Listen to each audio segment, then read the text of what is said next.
we'll get right to questions. We'll start with Jason Kersey and then go to Joe Bettner. Jason. Hey, Alex. Lincoln has talked a lot about when he hired you, the main thing he was looking for was not necessarily scheme, but culture. He wanted to change the culture. So I was wondering, what was your pitch to him on that front in terms of the culture you wanted to establish, and how did you go about doing that? Yeah, I think, one from an experience standpoint, haven't done it at another place and different program, and maybe a different state of the program, but the commonality in terms of specific to a side of football, that the proof was kind of, I guess, in the pudding. I mean, he had seen it. So in terms of convincing him that way, there was substance behind it, I guess, to lead off with, in terms of the ability to, in a relatively short period of time, and you're never there, but to start flipping the script in terms of production on the field. And then explain, simply that, how we did it was not with X's and O's. It was with a constant message. It was with an approach, we call it preloading, from a diversity response, for instance. It was the small, slow, daily steps in terms of our communications with the players. It was not just in the meeting room, as critics, but in the meeting room as motivators, guys that inspire, guys that discipline. And oh, by the way, yes, we do coach. And so kind of in that order. And so we talk about defensively, our chief, job as coach is motivate, inspire, discipline, and ultimately coach. And so, so those were some of those things, but it's one thing to talk about, it's another thing to go do it. And it takes time. And then, I guess, some semblance of patience, which is a difficult thing for everybody, and certainly within these walls, much more than on the outside, even. But no, those are some of those things. Thanks, Alex. Sure. Okay, Joe Bettner and then Eric Bailey. Alex, kind of along those lines of just like the culture around this football team. You obviously, 2 months ago lose to Iowa State. As you kind of look back at that game and see where this defense has grown, what sticks out to you about this group and their ability, I guess, to respond from that start to get back into a Big 12 championship game? Yeah, well, I mean, kind of the unfortunate part. I mean, fortunate we're in this situation that you get to replay another opponent, because that means you're in the championship game. But the unfortunate part is turning on that film. And so what I see, specific to me, our coaching. I mean, we got outcoached, we got outplayed. In every facet, from pass game, run game, penalties, production, turnovers, and so thankfully it was a couple months ago, and you say you moved on from it, and thankfully we did, because that's the appropriate thing to do. But you immediately rehash those things, and so again, what stands out on film is myself in particular being outcoached. And so you understand the challenge for Saturday is to ensure you don't say that Saturday afternoon. Thanks, Alex. Eric Bailey and then Ryan Aber. Hey, Alex, can you talk a little bit about NRK? Just a young man who's only had 10 games experience of football. And then also some of the kids that didn't have a 2020 season. What's it going to be like getting them acclimated pretty quickly to 2021? Sure. I think in our case, I mean, you see, potential, and in all cases, whether you play 40 games in high school or, like you're saying, 10, it still comes down to some level of potential at that age, meaning, do they have the speed potential, the size potential, and that's across the class. Do they have the speed potential and size potential with the development of the University of Oklahoma to be elite college football players? And so, he's one of those guys from a size standpoint. It checks the box. From an athletic standpoint, we think that it's a very high ceiling, and part of that is his makeup. It's not just the measurables, or the film that shows some explosion. It's the conversations that we've had. It's his desire, his want to. And what you didn't want to do this year is you didn't want to punish those individuals that didn't play, if you felt like you had the appropriate evaluation of them prior to. So in other individuals' cases, like Damon and Kelvin, who didn't have a chance to play this fall, you looked at it through that lens. Are we confident in our evaluation based on junior film? Some guys get hurt as seniors, so I mean, it's not as if those things have never taken place before. But that's what we're required of. And then there's other instances where you said, I think we've talked maybe last week about it or something along those lines, was be honest with yourself if you can't stand on the table and say that, based on this evaluation, we think they can be a high level athlete at Oklahoma. If we can't say it, don't pretend like you can, And so in every instance this year, with a high level of confidence, we thought those individuals were, quality students, quality athletes, and with our development, we thought they could be high end guys. Thank you, Alex. Sure. Ryan Aber and then Kerry Murdoch. Yeah, Alex, in the secondary specifically, how much better equipped or better prepared do you feel like y'all are now, especially with some of those younger guys that's roles have grown since the first meeting, to defend Iowa State and specifically try to slow down Charlie Kolob?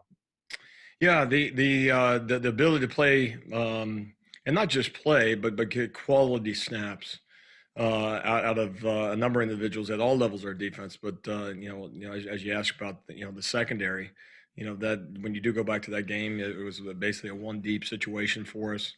Now we feel more comfortable putting more individuals in the game, but ultimately the challenge is still there. It couldn't be more impressed with Collard. It couldn't be more impressed with their ability to use matchups, their ability to make plays, and obviously a quarterback that has the ability to extend plays and probably is unique. You look at their sack totals on the year, and find open guys in the pass game. And so, whoever's on the field is going to have a major challenge. And so to suggest that with more bodies, the degree of difficulty goes down, that would be inaccurate. But with that, though, rep counts change, and so we'll be excited to certainly put more guys on the field over the course of a 60-minute ball game than we were several months ago. Appreciate it, Alex. Sure. Kerry Murdoch and then John Hoover.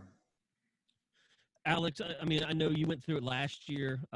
Lincoln's been through it a few times, but it's unique to have to play a team twice every year, and not just a team, but a really good team. I mean, in a championship setting. Is just the unknown of, what might change. Is that the hardest thing about, facing a team twice like this? Yeah, I think you want to make sure you don't chase ghosts. I mean, you can really go down a rabbit hole when it comes to those things. Well, we're not going to see this because they did it in the first game, or we're definitely going to see this because 2 weeks ago they did it versus a like coverage or concept versus another opponent. It's kind of like we're talking about recruiting. It's have confidence in the things that you do know, but don't pretend like you know all the things that they're going to do, because again, you could waste preparation time. Or get too specific into that one opponent, and then all of a sudden you kind of create a glass house if that doesn't take place on Saturday, whether it's a formation or a play or a combination thereof. But you're right. When you're talking about playing a team twice, obviously in our sport, the only way that happens is in a championship game or possibly a bowl game atmosphere. And so specific to a championship game, and you mentioned it, you're not just going to play someone twice. You're going to play an elite football team for a second time, and that's the difference maker. You don't backdoor into championship football at our level. It's too hard to win. And so, this is, an extreme challenge, as it was, in our particular case a year ago, and as you mentioned, over the last several years for Oklahoma. And so, it's thrilled to, certainly have the opportunity, but you take a little bit of a slice of humble pie, understanding, okay, how difficult the challenge is going to be. Thanks, Alex. Sure. John Hoover and then Brandon Drum. Hey, Alex, I want to ask you about your new basketball team, NRK and Jordan Mukes. Those guys, they're still a little bit new or a little bit raw to the sport of football, but you can see the upside, I think, when you watch them play. What was it that drew you to them? And, what is their potential? What is their long-term upside here? Yeah, and I echo again, the speed potential, size potential. You got to be able to check those boxes because the development aspect of things is so critical in all sports, but in ours in particular, because from 18 to 22, where guys take off from a physical standpoint, athletic standpoint, but we do use multiple sport athletes. That's an evaluation tool, whether it's the track times. This year was a little bit different. So some even more stock in a lot of ways was placed in some of those numbers, and then the ability to watch a guy on a basketball court, and that was one of the evaluation tools we did have this winter. I had a chance to watch Jordan play basketball in January before everything shut down. But the responsibility specific to Jordan, quite frankly, was he had to have his best year this year, and then I give him immense amount of credit. It's one thing to say, okay, I'm an Oklahoma Sooner, I'll get good when I get there, but really made tremendous progress in kind of his second year of varsity football, and a guy that we're awfully excited about, position flexibility, and that. And there's a reason they call you coach, and so the ability to develop guys as a football player is something that we need to take a lot of pride in. And I'll say this: you'll never, if the development aspect of things, you can't out recruit poor development to win at the level that the expectation at Oklahoma. So you can say what they are as high school football players, but if you don't develop those individuals, but believe me, you won't get enough good ones to win you enough ball games. And so, can we develop them? And so, again, you got to be able to stand on the table and say those things. And in those particular cases, on the basketball side, had a tremendous amount of confidence in those individuals and our ability to develop them. Thanks, Alex. Sure. Okay, Brandon Drum and then Mason Young. Alex, can you talk about Clayton Smith, just his overall growth from junior year to senior year? Yeah. It seems like he's taken a massive jump. And also talk a little bit about Ethan Downs and Kelvin Gilliam and Danny Stutzman as well, because all those guys seem to have big years. I mean, obviously Kelvin didn't play yet, but the other guys had big years from junior to senior year. Well, and those are the fun ones, especially if they jump in the boat at a particular time that the last thing you want to do is watch a Friday night game and they don't look like Oklahoma Sooners. And so, the pressure's on them, and also the pressure's on us if we're saying that they're the right guys. But credit goes to them. That's an exciting thing. And I think I mentioned it with Jordan is I'll get good when I get there, coach. Like, whoa, and especially in, this last year, it's very easy for guys to fall into that trap. Because coach, the weight room's closed, or we're not in school, and all those things, and almost to the man, these guys you're getting them on a FaceTime or the FaceTime. They're out training. They're sending you videos of them working out, which is just about the coolest thing you can think of. I mean, that's what you want to see from all those guys. But the Clayton in particular, again. Texas High, they do a tremendous job out there in East Texas, and you're right. I mean, they exploded this year, and I think that's an example. And sometimes, obviously, at the different stages in terms of when things happen. But from a junior year to a senior year, guys develop. It's a development sport, and so excited to now his baseline getting to us is what you're seeing here. Pardon me, on senior film. Same with Danny Stutzman, who might be the most underrated, recruit in the country, in my opinion. And all he did is have some of the most athletic numbers in the country in terms of combine season. And oh, by the way, the film backs it up. So let's take more of those guys. But tremendous year, a dialed-in guy now, and a football dude. So we're certainly excited about him, and it's fun. Again, it's fun on Saturdays. When you're sitting in the hotel and you get a chance to watch some of these guys' highlights on Friday nights, man, that when it looks right, you certainly get thrilled that, oh my God, we get to coach him. And that's a fun thing to say. What were the other guys Kelvin Gilliam? Yeah, Kelvin. I mean, you watch him on film, you see twitch, you see, just a physical play, a guy that could play multiple spots. Oh, by the way, Isaiah Thomas, kind of mold, and a neat kid, fun to talk to. Probably if you asked all the coaches, maybe the most fun to get on the FaceTime with when he's working at Olive Garden, skipping out to talk to us. But anyway, no, Kelvin, he's everything. He's a prototype. I really believe that, and Ethan Downs as well. I mean, I just look at those guys in the front, and I'm just saying, good Lord, we get a chance to coach these guys, and it makes you awfully thrilled to be at Oklahoma, and awfully thrilled to bring those type of guys in here. Okay, we'll go to Mason Young and then Daniel Dwyer. Coach, you moved Robert Barnes back to the secondary last game, almost out of necessity. Now with the big tight end matchups looming Saturday, just how important do you think he'll be to keeping those guys in check, considering the size and physicality that he brings to that position? Yeah, no, and Rod's been repping at safety this week. It's at this stage in the game that in terms of this late in the season to okay, let's move him back and all that stuff. If we can get some quality reps at safety, so he'll play some safety for us. But no, I mean, I think for all those guys, and Rob would be one of them. What you can't do in this particular, as you say, matchups, is say, okay, well, this is exactly where this individual is going to be, and we're going to put this individual on him. It's just too multiple that way, with shifts, emotions, and size across the board. And oh, by the way, the best tailback in the country this year. So, and probably the best offensive line. And so that becomes, it's a very difficult challenge for us, but he'll be one of those individuals that will rotate in. Okay, Daniel Dwyer and then James Hale.